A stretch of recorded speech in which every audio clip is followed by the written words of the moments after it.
இந்த நோய்படி கொஞ்சம் அமைதியா இருக்கணும், சைலண்டா இருக்க, தளபதி பேசுவாங்க. எல்லாருக்கும் வணக்கம்.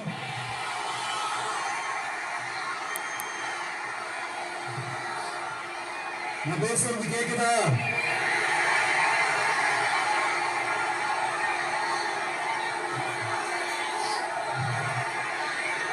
அந்த காலத்துல போருக்கு போறதுக்கு முன்னாடி போர்ல ஜெயிக்கிறதுக்காக குலதெய்வம் கோயிலுக்கு போய் சாமியை கும்பிட்டு தான் போருக்கு போவாங்க.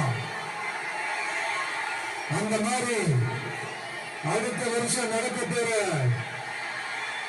ஜனநாயக போருக்கு தயாராகிறதுக்கு முன்னாடி நம்ம மக்களை உங்க எல்லாரையும் காத்துட்டு போலாம். நண்பர்கள்,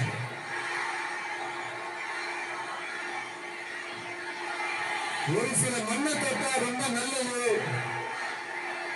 சில நல்ல காரியங்களை இந்த இடத்துல இருந்து தொடங்கினா நல்லதுன்ட்டு இந்த பெரியவங்களாம் சொல்லி நம்ம கேள்விப்பட்டிருக்கோம் இல்லையா? அந்த மாதிரி திருச்சியில தொடங்கின எல்லாமே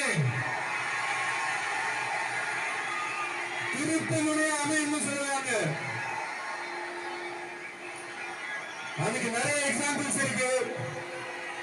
அறிஞர் அண்ணா அவர்கள் முதல்ல தேர்தலில் நிக்கணும்னு நினைச்சதே திருச்சிதான். நான் சொல்றது 1956.